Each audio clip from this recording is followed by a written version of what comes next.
welcome to today's episode of Heard and Seen Around. I am Rajesh Karipurath.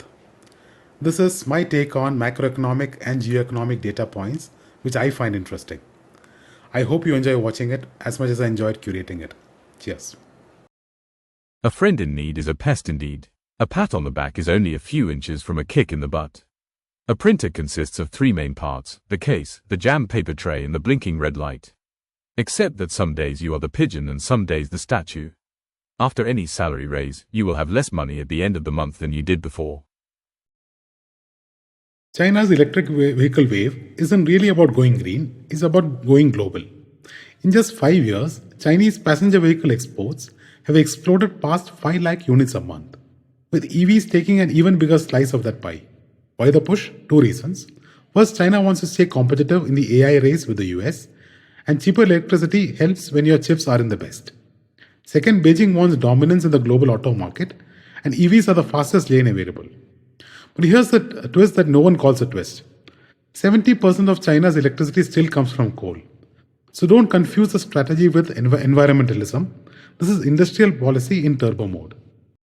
India's agricultural exports touched $48 billion in 2025, leading the charge is Gujarat with a massive $7.2 billion, making it the country's export powerhouse. Shrimp, cotton and oilseeds are doing the heavy lifting, and Gujarat's port infra does the rest. Maharashtra, Tamil Nadu, Andhra Pradesh and Uttar Pradesh also show very strong numbers, but the West Coast clearly dominates the scoreboard. The map tells a simple story: logistics plus scale plus specialization is equal to export muscle. As India eyes bigger global markets, Gujarat looks set to keep wearing the agricultural export crown. Indian equities are underperforming emerging markets by the widest margin since 1993, and ironically, is happening during a year of 8% GDP growth and 1% inflation. In other words, the macro report card is outstanding, but the stock market seems to have misplaced its enthusiasm.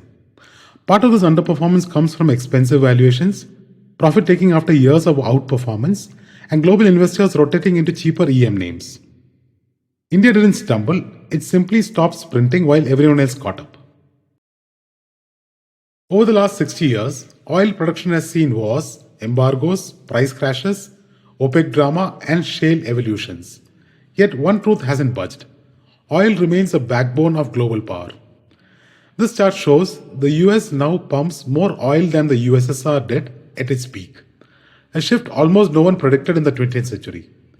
Saudi Arabia, Russia, and a rising cast of new producers keep reshaping the league table, but demand stubbornly sits above 100 million barrels a day and is expected to stay there even in 2050.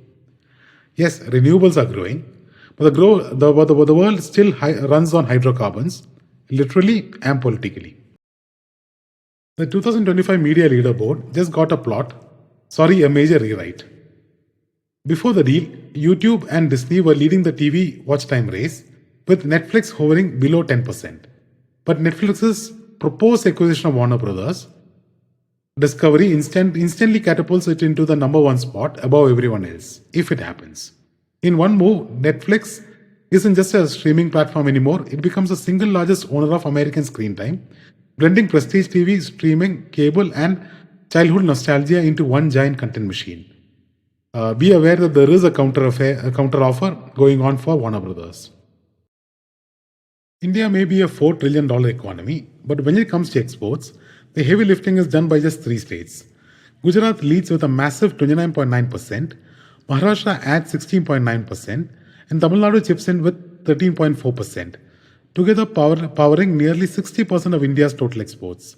The rest of the map, important yes, but nowhere near the scale of these 3 industrial giants. Ports, manufacturing ecosystems, and decades of policy continuity make this trio the backbone of India's global trade presence. GST collections slipped 4.4% year-on-year in November, the first clear reading after September's GST rate cuts.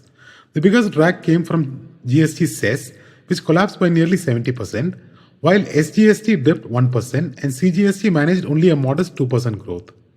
Part of this is pure math. Cut rates and revenue will feel lighter.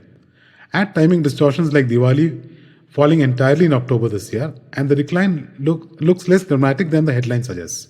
Still, the next month's numbers will tell us whether this is a temporary festive wobble or the start of a softer trend.